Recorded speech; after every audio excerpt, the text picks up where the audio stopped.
Today, January 27th, on the world calendar is Holocaust Memorial Day internationally. The United Nations set this day as the anniversary of the liberation of Auschwitz by the Red Army in 1945. And this is a day that is indeed on the calendar for Jews and Gentiles and every person in the universe, that we take some time to remember the Holocaust. Now, Israel and the Jewish people, we have Yom HaShoah, of course.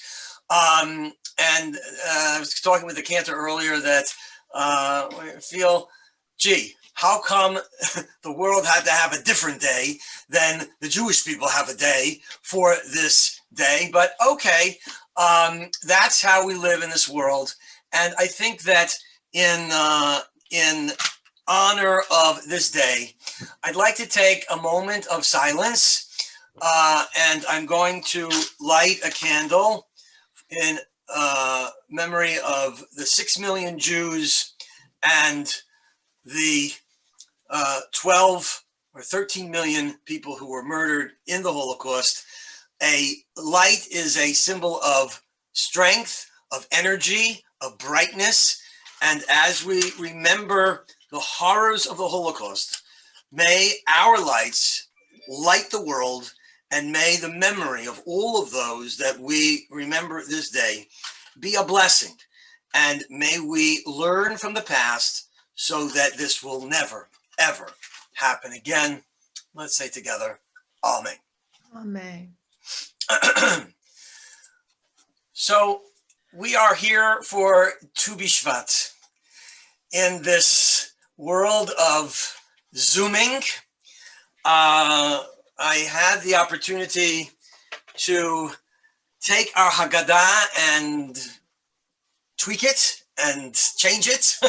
And I also I'm going to share, because we can, a couple of videos as part of this. But as a, for those who would like to participate, and if you've come prepared, and I will show everybody, I have a glass of red and a glass of white. If you have a glass of red and a glass of white, that would be great.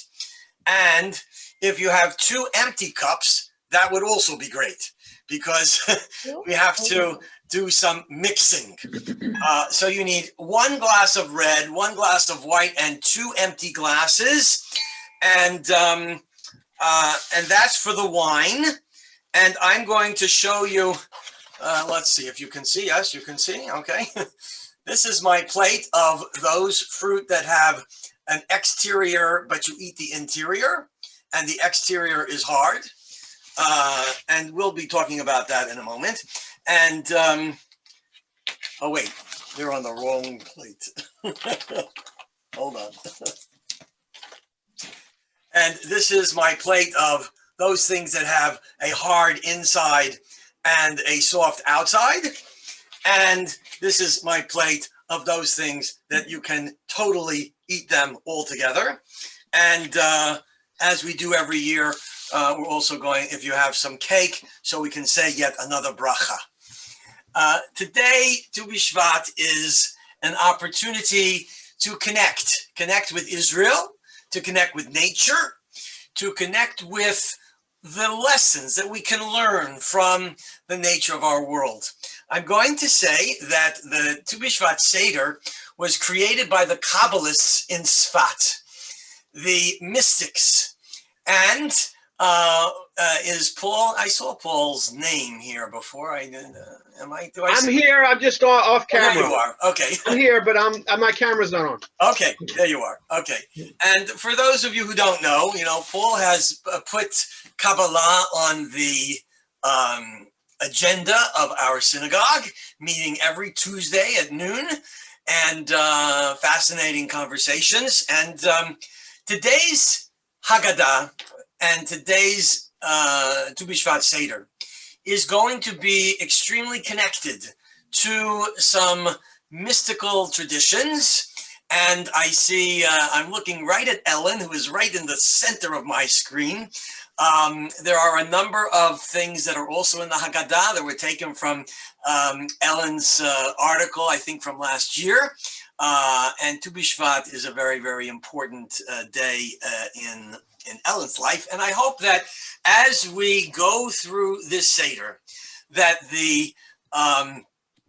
that Tu B'Shvat, a minor day on the Hebrew calendar, but sometimes when something is minor, that doesn't mean it's less important. It just means it has a different nature to it. It means that it's not like the holidays where you can't do this and can't do that, and you have to have all these prayers and so on and so forth. You know, it's not a day like that. But Tu B'Shvat is a very, very, very, very important day.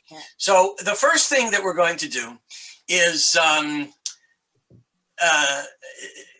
enjoy a 3-minute, okay, it's just a 3-minute video that links this holiday with the season that we're in. We are approaching really the dead of winter. Just before the Seder, I heard the news, it's going down into the teens and it's going to feel like 0. And why should we be in the middle of this season dealing with springtime and the sap flowing in the trees and all of that? So without any further ado, we're going to hopefully all of my technology will work, and we will be able to, here it is, okay. And we're going to start by connecting Tu B'Shvat and winter. And it was a video that was on Aish that they did a really, really great job. Let me make sure that I'm sharing my sound on my computer. And okay.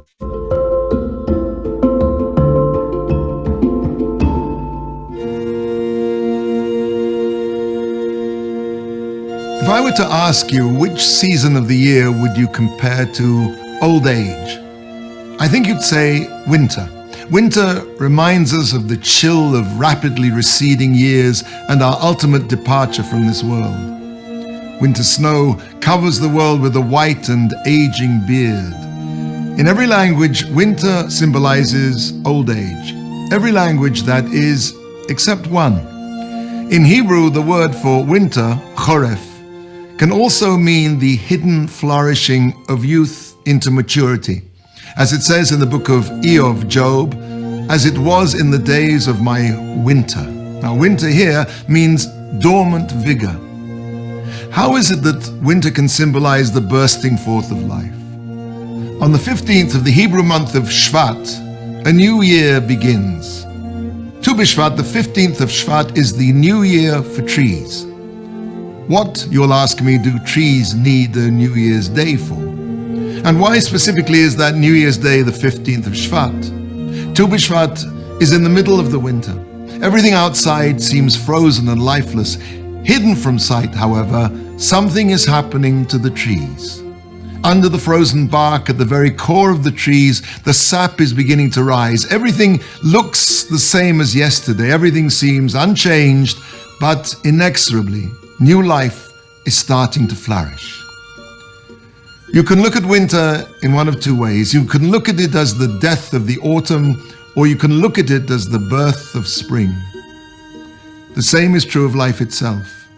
You can look at the winter years of your life as the end, or you can see those same years as looking towards a life just about to begin on another plane. The Torah likens man to a tree, as it says in Devarim, for man is the tree of the field. Just like the tree contains an unseen vigor which rises in the depths of the winter, so man too has an unseen vigor planted inside him, an eternal existence that springs to life when we leave this winter world of suffering and darkness.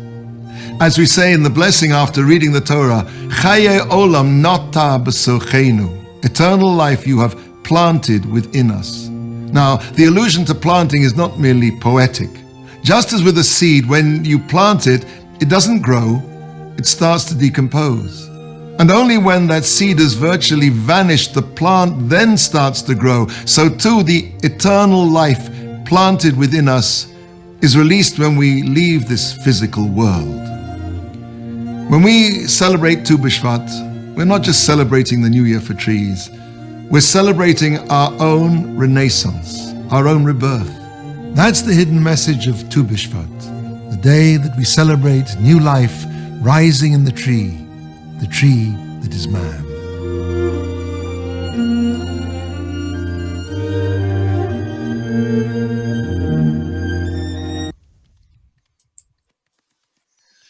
And now I would like to share with all of us a Shehechianu presentation, song. We say the Shehechianu when we do something new for the first time. This indeed is the first virtual Tu B'Shvat Seder. And the Shehechianu is I believe, an appropriate way to begin this service.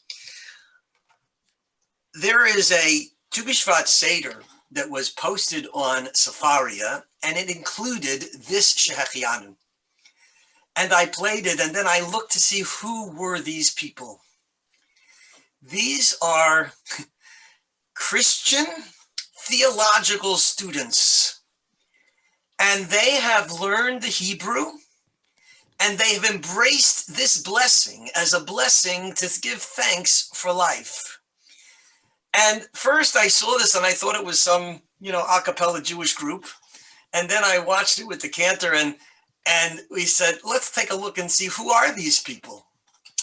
And we both decided that this was an amazing reality, that our tradition spoke so much to these Christian theological students that they created a video that not only is a video of the Shehechianu, but they made it so that it was accessible to those who were hearing impaired. They did a sign language to the Shehechianu as well. So I'm going to share that. And as we hear these beautiful voices, I invite everybody to either sing along or to contemplate the words and to give thanks for our life, for God's presence in our life, bringing us to this wonderful, wonderful occasion.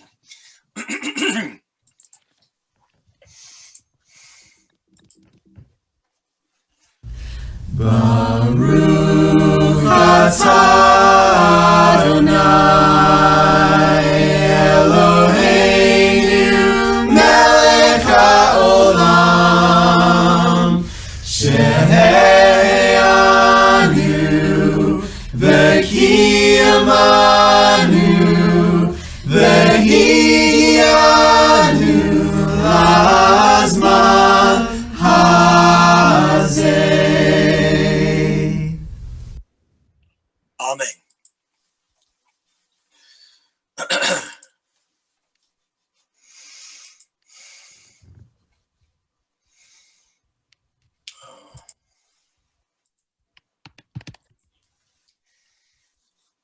Just moving everybody's picture so I can see everybody. Okay. I hope that we're going to join together, and I'm going to go around the room, okay? And we're going to share turns reading the Haggadah. And when it comes time to singing, we're going to try and sing together. If it doesn't work, then we'll mute and we'll have the cantor sing, and we can all sing with him out loud, so the person with you or yourself can hear you, and God can hear you. But we're going to try and sing together because we're a small group, and it seems to be working a little bit these days. So let's see. Irina is the first box on my upper left-hand corner. Irina, would you like to read the first paragraph? Tu B'Shvat falls. No, you have to unmute. There you go. I did it for you.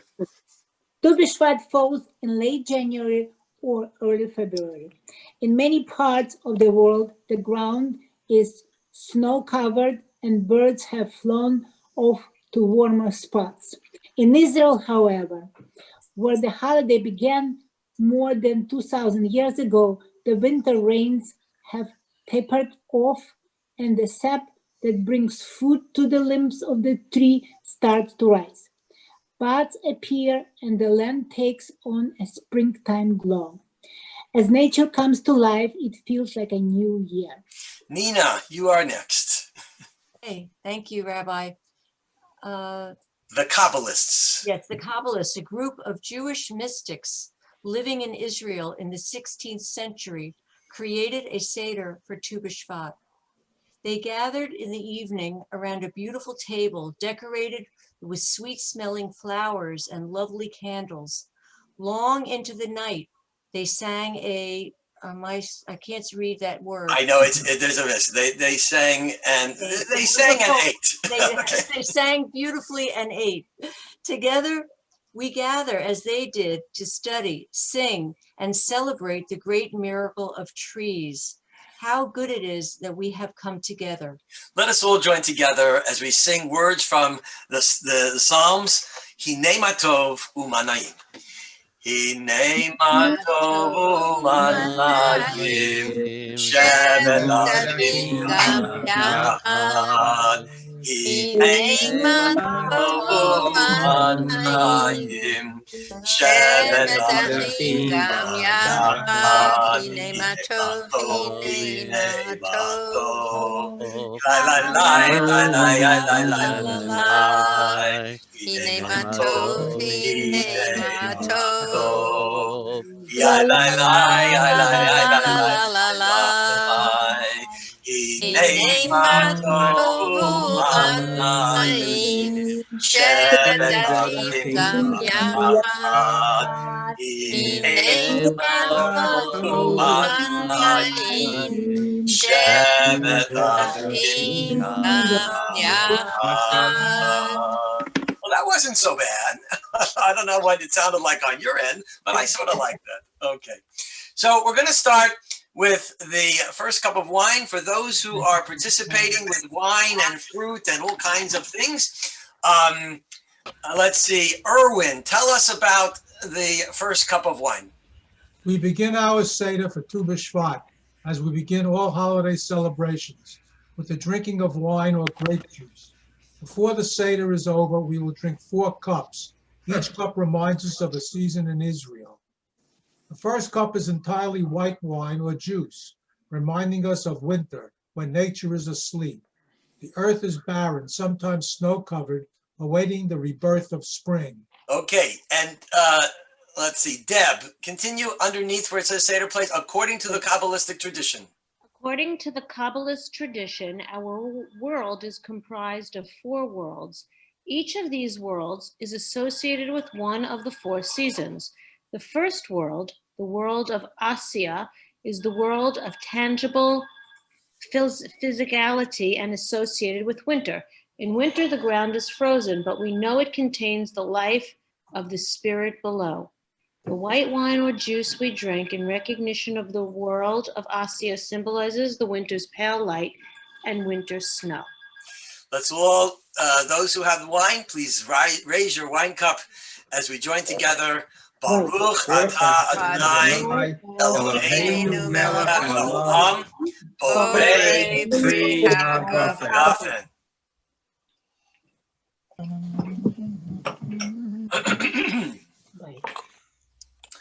And now we're going to turn to the first of the 3 Seder plates. And Deb Stoll, if you could share with us maybe the first 2 paragraphs on the first Seder plate. The different types of fruit and nuts, just like the different types of wine, are associated with each of the 4 Kabbalistic worlds and the different seasons. Just like the white wine is associated with the world of Isaiah and winter, so too are the fruits and nuts on the first Seder plate that have a hard exterior and a soft interior. The orange, pomegranate, and peanuts. And anything else that you might have put on. Go ahead. In winter, we layer ourselves in clothing, blanketing ourselves from the cold, just as the earth is insulated by snow. The fruit we eat for the world of Asaya likewise has a protective outside and soft interior. Removing the hard outer layer of the pomegranate, peanuts, and tangerine, or whatever other kind of fruit and nuts in this category, exposes a vulnerable inside. And Marjorie, if you want to finish it up. Okay, the shell which conceals these fruits also protects. We know what that feels like. In the world of school, work, and everyday activity, our spiritual selves require protection and nurturing. Sometimes we wrap ourselves in a tough outer shell to protect our feelings and our heart. As we eat fruits representing Isaiah, may we find healing in our physical lives, in our relationships with our bodies, in our strength, in all matters physical and practical in our environment. This type of fruit and nuts represents people who are tough on the outside and soft on the inside. The peel and the shell represent boundaries or protective layers. Once the hard outer covering is removed, the essence is revealed. As we eat the orange, pomegranate, and peanuts, let us ask ourselves, when do we need to be tough on the outside to preserve our inner core? A native-born Israeli is called a sabra, after a cactus fruit that is hard on the outside and sweet on the inside. When did I meet a barrier that then softened when I was able to persevere? Sometimes things are difficult at the start, but then get easier as you go further.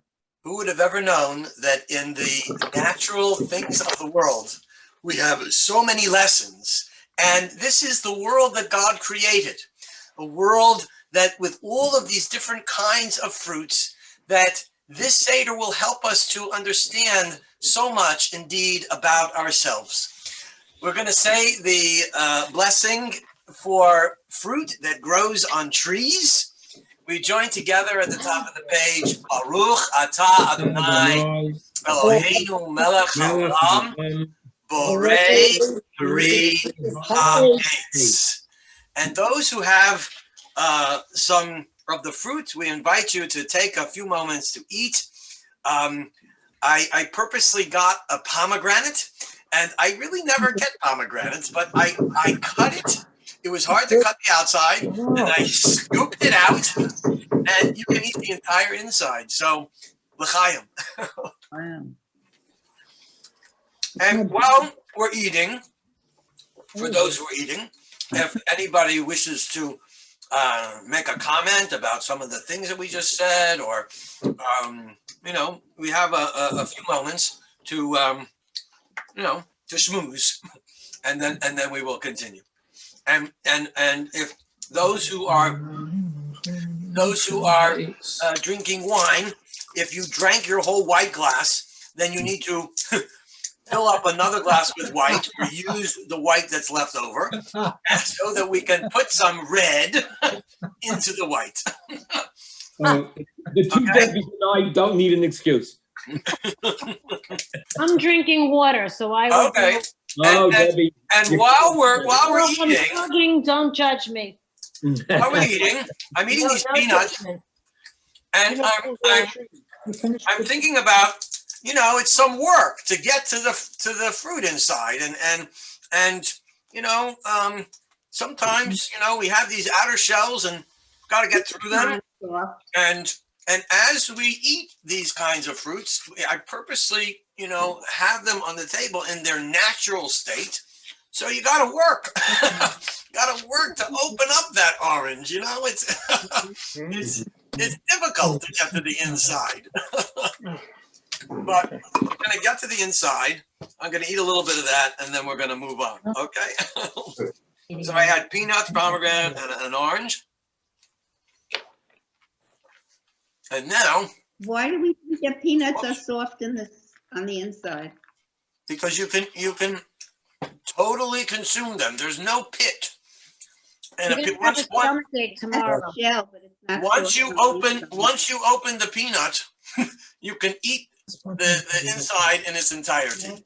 And actually, the peanut has an outer hard shell and then an inner soft covering. You gotta get rid of that too. But then when you get to the inside, you can eat it all up. Okay, so I'm gonna pour. Oh, that's the wrong wine. That's the red wine. Hold on.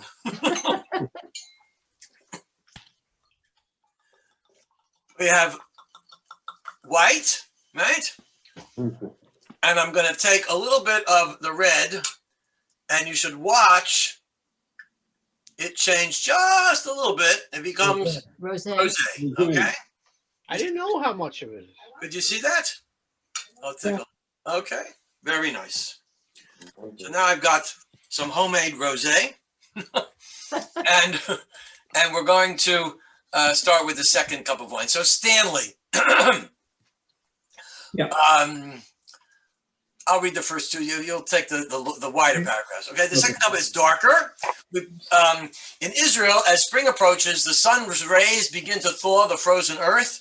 Gradually, the land changes its colors from white to red as pink and white cyclamens appear in the mountains.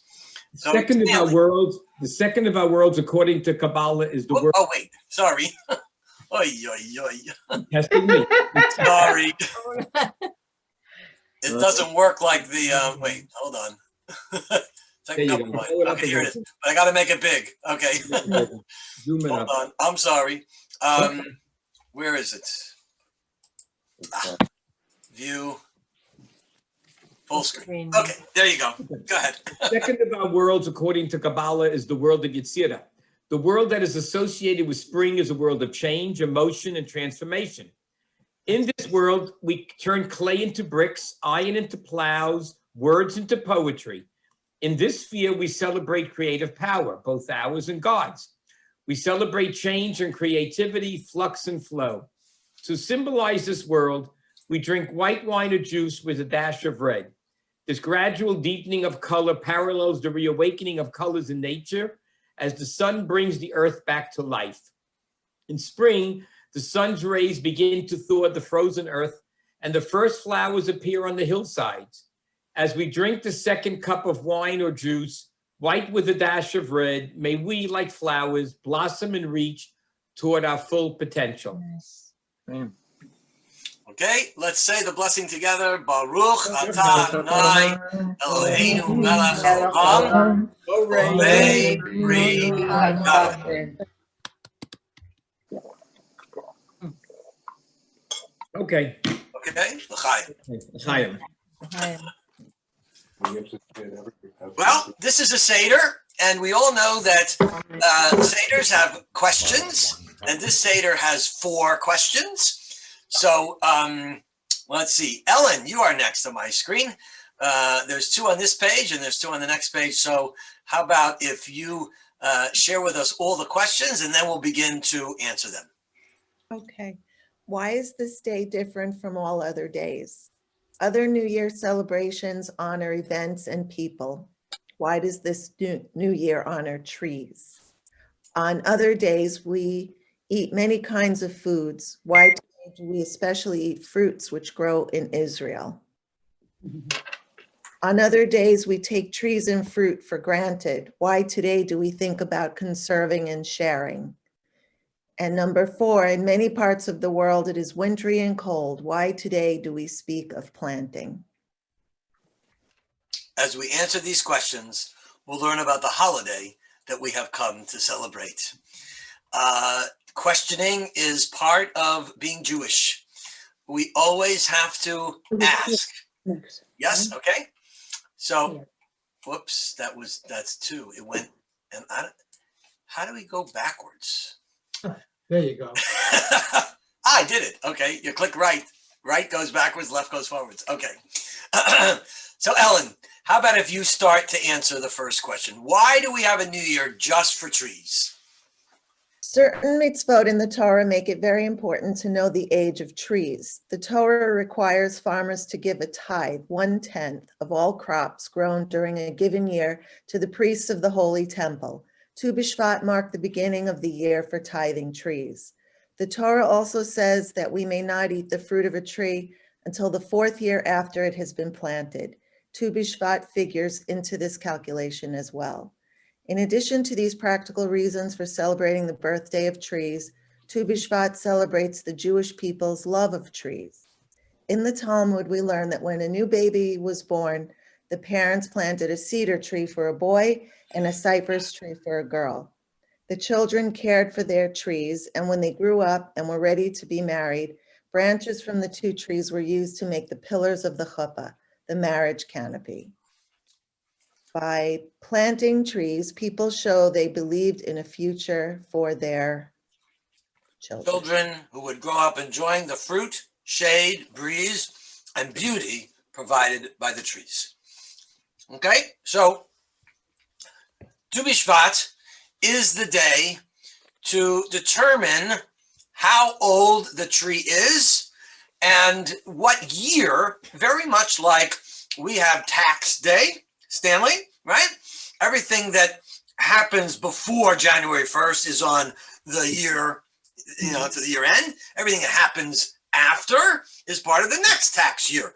Well, for Tu B'Shvat, it's Tu B'Shvat is that day, like January 1st. And so any fruit that grows on a tree, it depends if that tree was planted either before Tu B'Shvat or after, and that's how you determine the age of the tree.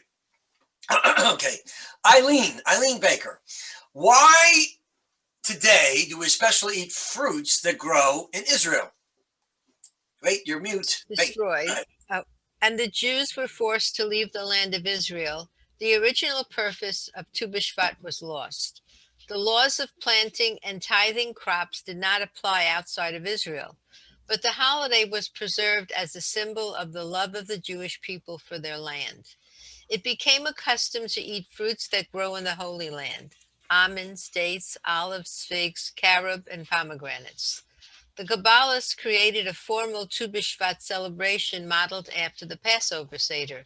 Their Haggadah, called Pri Etz Hadar, the fruit of the goodly tree, contained readings about trees from the Bible and the Talmud. They ate 15 different kinds of fruits, nuts, and grains, and drank 4 cups of wine. In modern times, Tu B'Shvat has taken on a new meaning. With the rebirth of the state of Israel, trees have become the symbol of rebuilding the land. When the early pioneers came to Palestine 100 years ago, the land was barren from centuries of war and neglect. They planted trees and made the land bloom again. Let us sing a song that Israeli pioneers sang while they planted. And we're going to sing this song in a moment. Everybody should know that because of the JNF, which I learned was created in 1901, Israel is one of the only places in the world where each year there are more trees than there were in the previous year. That there is an ongoing effort to plant trees because trees provide oxygen, they provide places for the animals to live, and trees are so important for the vibrancy of the land and the ecology. And we can be very proud of our people that has replanted. One of the things that I learned when I went to Israel was that when any foreign nation conquered Israel, one of the first things they did was knock down the trees, destroy the trees. And when we came back as a people, one of the first things we did was to plant, and we continue to plant on a regular basis. Let's all mute for this one, and if our cantor can sing, and while you're mute, please sing along Artsa Alinu. I'm going to mute myself. Artsa Alinu, Artsa Alinu, Artsa Alinu. Artalinu, Artalinu, Artalinu. Kvar kharashnu v'gam zaranu, kvar kharashnu v'gam zaranu, aval lo katarnu, aval lo katarnu. Artalinu, Artalinu, Artalinu. Artalinu, Artalinu, Artalinu. Kvar kharashnu v'gam zaranu, kvar kharashnu v'gam zaranu, aval lo katarnu, aval lo katarnu. Let's see, Joan Case, you are next on my screen. We are up to the third of the 4 questions. On all other days, we take trees for granted. But why today do we think about conserving and sharing? Trees were so important that Rabbi Yochanan ben Zakkai taught, if you should be standing with a sapling in your hand when the Messiah arrives, first finish planting the tree, then go and greet the Messiah. And the Bible tells us that when you make war against a city, you must not destroy its trees, because the trees of the field are your life. The rabbis interpreted this as meaning that we should not be wasteful or destructive, preventing forest fires, conserving energy that is needed to produce food, and recycling paper products are things we can all do to help our environment. My favorite part of this Seder is this little poem, and so I'm going to share it with you. It doesn't seem fair that a tree that makes such a good place to hang your swing and give shade to people on hot days and homes to birds and chipmunks could someday get to be a paper napkin.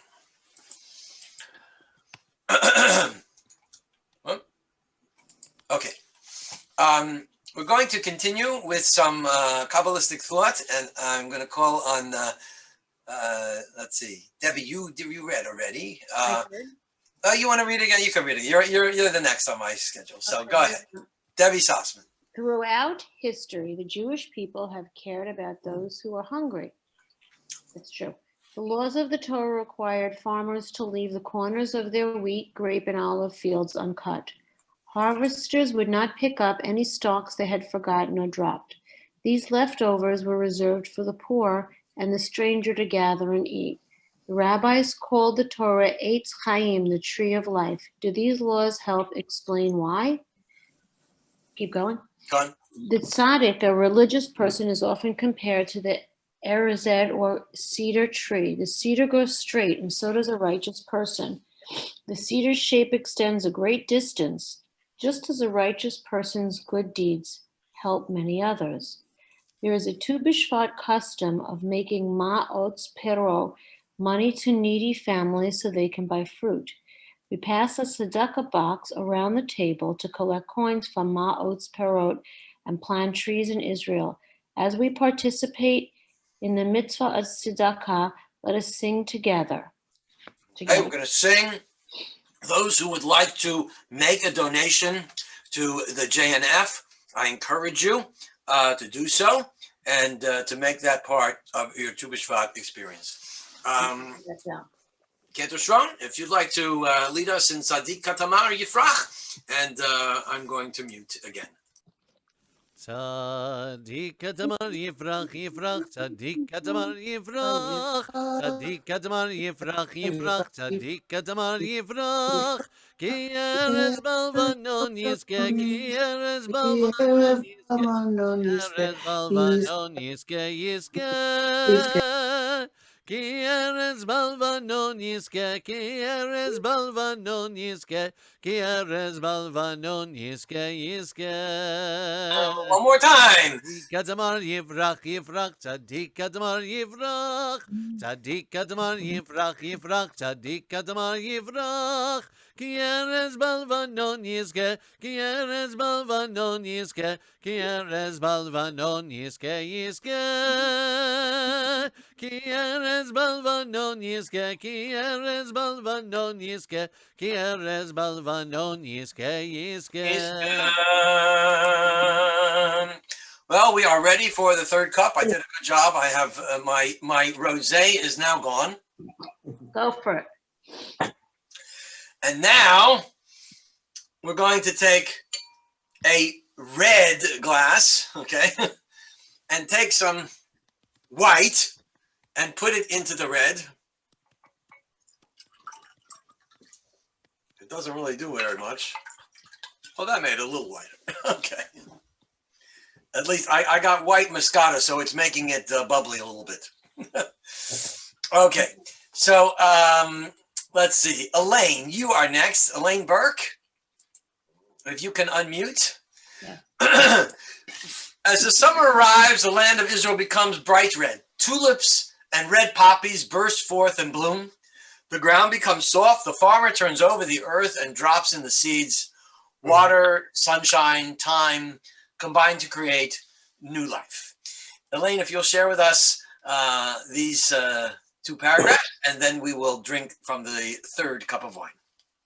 The third of our worlds, according to Kabbalah, is the world of the Bria. Bria. The world of air, thought, and contemplation. Bria is the world of the holy breath of creation. We breathe out what the trees breathe in. God breathes in us and through us. We recall the words of Genesis.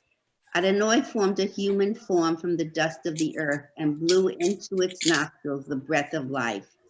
And the human became a living being, placed in the Garden of Eden to cultivate and protect it. In the world of Bria, that is associated with the season of summer. We drink red wine or juice with a dash of white, reminding us that as the land becomes warmer and the colors of the fruits deepen as they ripen, we too become warmer and more open. We add a bit of white wine or juice to the red and recite together.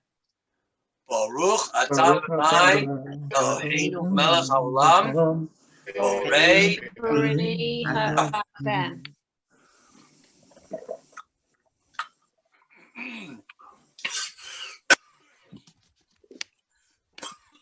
Wait, went down the wrong way. How did we get to the third Seder plate? We didn't do the second one. Oh, shoot. Too much wine. We must have, you were just drunk. Wait a minute. You did do the second one. We didn't do the second one. We didn't eat from the second one. Did we talk about the second one? Did we talk about Yetzirah? Yeah. Oh, we did, but I didn't eat from it. Okay, so we are. Oh, we did. That was almonds and pomegranates and stuff. No, almonds and pomegranates was the first one. Yeah. Oh no, that's not what it said. Hold on a second. Wait a minute. Hold on. Technical difficulty. Let me go back to the first Seder plate, second cup of wine. The questions. And passed it before the question. Before the question. It's before the questions? Yeah. Here it is. You went way too fast. Yeah, and there it says. Okay. Did we do Yetzirah? Yep. We read this, yeah. Oh, we read that. Okay. Well, I didn't eat from them. Okay. Too much wine, Rabbi. You better watch it. I don't know if anybody else did, but this was, excuse me. The next page said it was almonds and pomegranates. The next page. No. It's a mistake. Okay. Here's the story. Hold on. Let's do the second and the third plate together. Okay. I don't think we read this. Sorry, we didn't. We made the bracha. We didn't say two brachas. We said one. We said the one for pomegranates and oranges and peanuts and all of that, but we didn't do the one that had the pit in the middle. Okay. We just didn't. So just humor me if you think we did, but I think we didn't. It's okay. Okay. So hold on. Where is the whole page? We have a recording here we to go. prove it Okay. at the end. Okay. No, we did not read this. The symbol is in spring, how we forget our protective attire and expose our soft bodies to the sun. These fruits contain pits, reminding us that we may still have hardness around our hearts. Despite the wondrous expression of our spirit, each of us is still tied to the hard stone of ego. We still feel the need to protect what makes us vulnerable. As we eat the fruit of the Yitzirah, may our hearts be open to the feelings and needs of others and ourselves, allowing the warmth of our care to extend to the whole world. May we find healing in the realm of emotions. May we find healing in our hearts. As we eat this type of fruit, let us each ask the question, when do I want to make sure that my outside is soft and inside clearly strong? Sometimes things seem easy at first, but then get harder. When do we hit a wall or a plateau? And what does it take to persist? I know we didn't think of these ideas, so now we're going to say Borei Priya Eitz, and on my plate there are cherries, a plum, and dates. They each have pits inside, soft on the outside, hard on the inside. With all of these ideas, Baruch Atah Adonai Eloheinu melech haolam, Borei Priya Eitz. This is amazing. They're better at that price. Okay. They better be at that price. Wait a minute. So eat a few things that have a pit inside.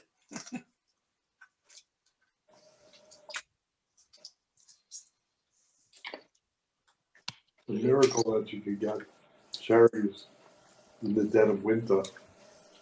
Okay. Whenever you Now, Because it's a chewy. now, Elaine, did you read this whole page already? Did I stop you in the middle? Yeah, you read the whole page. Okay, we read the whole page already. Okay. So we're eating right now. I'm eating the fruit with the pit in the middle, and in a moment we'll switch to eat the fruit that has no pit and that is completely consumable. Okay. Raisin. That's an hour bit. Because the raisins and the grapes and the strawberries and the carrot. So I just want you to have the experience of eating and having to eat around that pit of the cherry or the dates that are great, that you have to, you got that pit in the middle and you got to spit it out, right? Right? Okay. So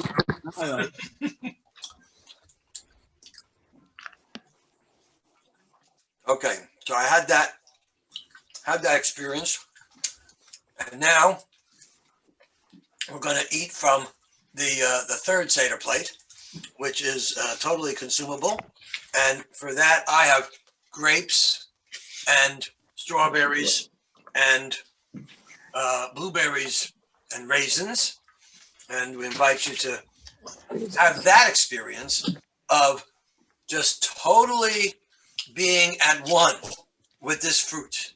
There's no hard shell, there's no hard pit, and just as it says, and this is one of the lines that came from, Ellen, about people that we can really get close to, because there is no hardness, but just an ability to be together with one another. Okay. As it says, they represent times when we want to be totally open, outside and inside, as with a good friend or a soulmate. In acknowledgement of the world of Bria, we eat soft fruits, no shells or pits. to remind us to relinquish both our shells and our stones that we carry inside of us. These types of fruit are soft, inside and out. They're like people, easy to get to know. They represent times when we want to be totally open, outside and inside, as with a good friend or a soulmate. As we eat these fruits representing Bria, grapes, raisins, blueberries, and strawberries, may we find healing in our intellectual lives, in our minds, in our thoughts, in the heat of passionate argument, and in the light of a brilliant insight. We praise you, Lord our God, King of the universe, who has created the fruit of the tree. And now,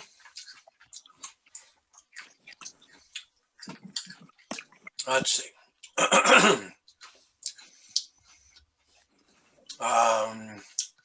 I see some names, but I don't see faces, so I don't know if I should call on you or not to read. Okay, Jonathan Wagner. Hi. Okay. Are you there? Yeah. Can you hear me? Okay. Would you like to answer the fourth question? I'll ask it. Why on a cold and wintry day do we talk about spring and planting? Jonathan? Okay. In Israel, Tu B'Shvat has become a day for planting trees. Children go out into the fields, valleys, and deserts and plant hundreds of saplings. Jewish children all over the world contribute money for tree planting. When the Israeli children plant their trees, they sing a song about the Shkedia? Shkedia, the almond tree, the first to bloom in the spring. Let's sing it too. We sing together, Shkedia Porachat. This is the signature song of Tu B'Shvat. Kazan, lead us off.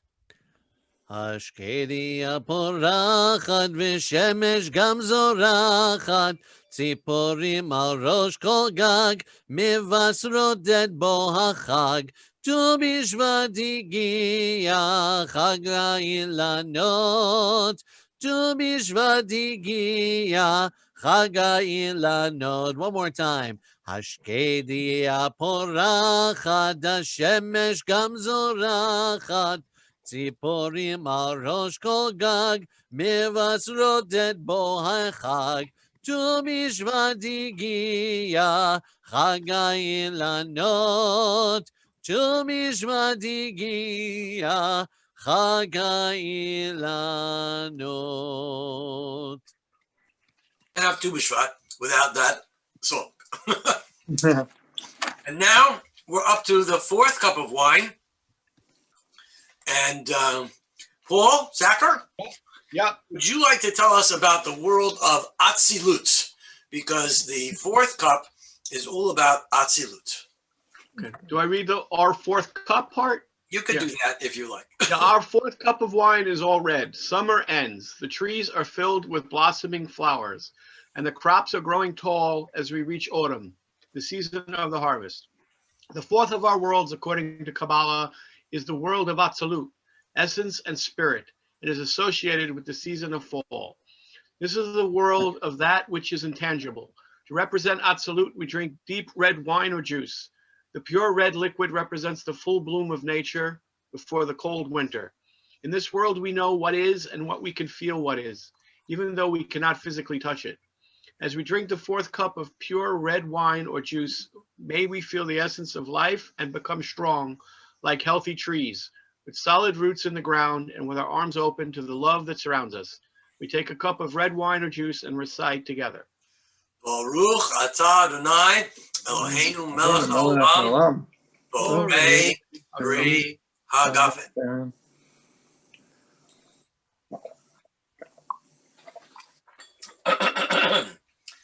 Okay, Dvorah Shadi, welcome. Dvorah, is there? Can you share with us? Do I know you?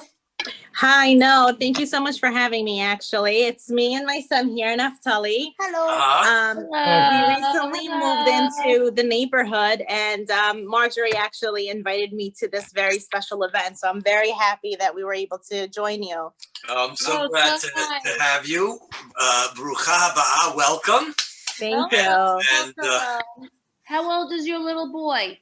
I'm 9 going on 35. Oh, he's lovely. Can we see him? Stop it. Come into the picture. I need to see you. There you are. Oh, what a nice boy. Young man. And what's your name? What's your son's name? Naphtali. Naphtali. Holly, yeah. Okay, Naphtali. Very, very good to see you. Me So, too. I'm glad to meet you. okay. Thank So, you. so Dvorah, would you like to read for us to acknowledge this world of Atzilut? Sure. Would it be okay if Naphtali helped me out? Sure, absolutely. Oh. Okay. Wait. So it's over there. To acknowledge? To acknowledge this world of Atzilut, we eat no fruit. The spiritual world, we become aware of God's love, mercy, and wisdom provided in our hearts, not perceived in our hearts, not our senses. Our hearts are full with praise, the source that renews all creation. The four words, Asiya, action, Yezira, emotion, Bria, thought, and Atzila, spirit, are each nested inside of the others.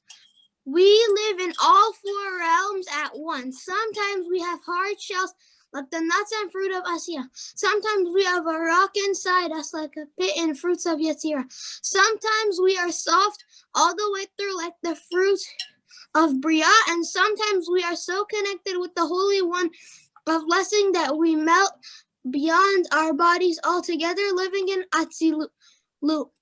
May we find blessing in each of these four ways of being, each of these four seasons, each of these four worlds. Beautiful. Very nice. Very nice. Nice job. That's the car. Wait a minute. Lovely. Okay, so now we have a very important prayer by Reb Nachman of Bratslav, and my screen is, here we go. I can't see everybody. There we go. Okay, so let's see. I've got Elaine's iPhone. Okay, I don't know who Elaine is, but welcome. Okay, I see you unmuted. That's great. Elaine, are you with us? Yes, thank you so much, Rabbi. Okay, and how about if you share with us the prayer of Reb Nachman of Bratslav? I first have to be able to see it. Give me a minute. Okay. Put your glasses on.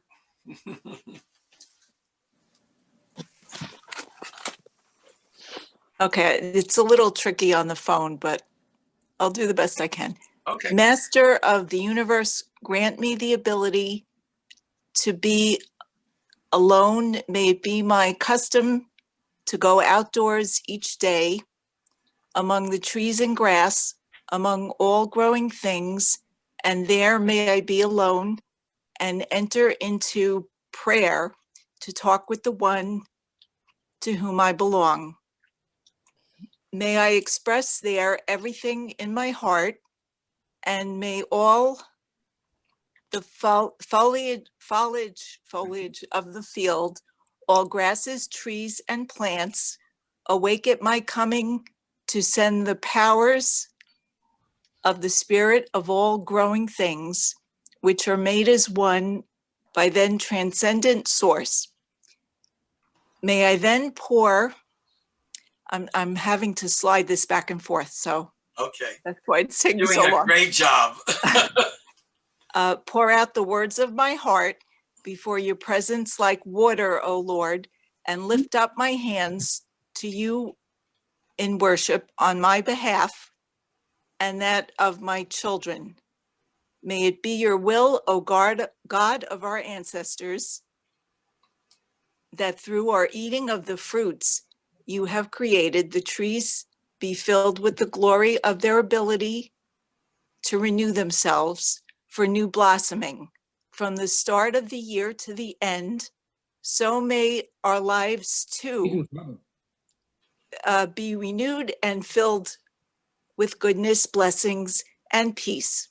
And let us say amen. Amen. Amen. Hold on. Somehow I missed. Was it after the fourth cup? Where is the? We did that. Okay. Oh, yeah. What happened to the? Okay.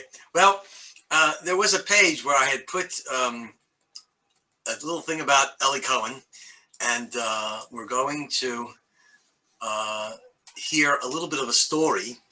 I don't know how many of you seen the Netflix on The Spy, but there's a story about a spy that was in Syria, and he was an Israeli who told the Syrians to plant eucalyptic trees by the bunkers in the Golan Heights because it was very hot, and he said that will protect the soldiers. Well, a number of years later, when Syria went to war against Israel, Israel knew where all the bunkers were, and that's how we were able to take the Golan Heights. Brings us to the story of the world's greatest spy, Eli Cohen. Israel sends Eli deep undercover and into Syria. There, under a false identity, Eli uncovers Syrian secrets and sends the top secret information to Israel. It was during this time that Syria controlled the Golan Heights, and they used this high ground to attack Israel.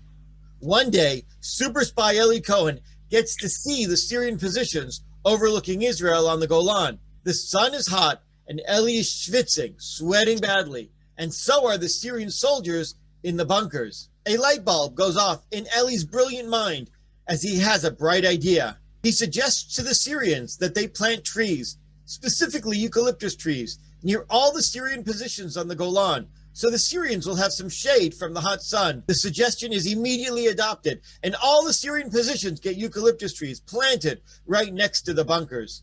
Unfortunately, Eli meets a tragic fate. He is discovered by the Syrians as an Israeli spy and is hanged. Despite pleas from his wife Nadia, his body has never been returned to Israel. A few years later, Israel has to go to war to stop the Syrians, and it was ready to try and take the Golan Heights. But there was a problem. The Syrian bunkers were well hidden and provided the Syrians with an almost impenetrable defense. It was going to be almost impossible to take the Golan Heights. If only Israel knew where the Syrian bunkers were. Of course they knew.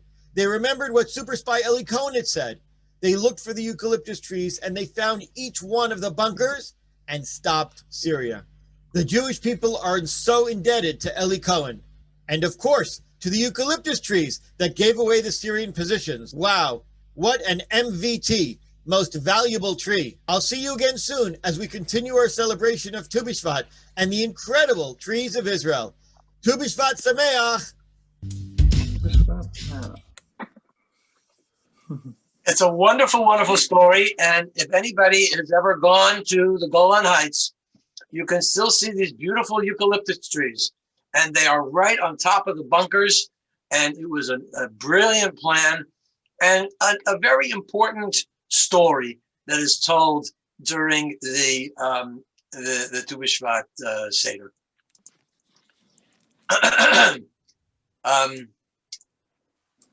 Hold on.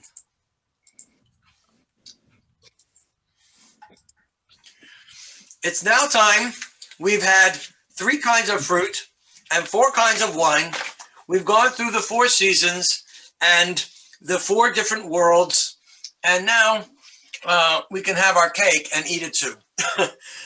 We have the opportunity to say yet another blessing. Baruch atah Adonai Eloheinu melech haolam, borei minei mizonot.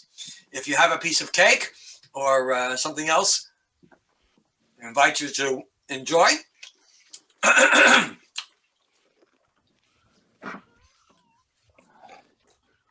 Praise you, O Lord our God, for the vine and the fruit and the tree and its fruit.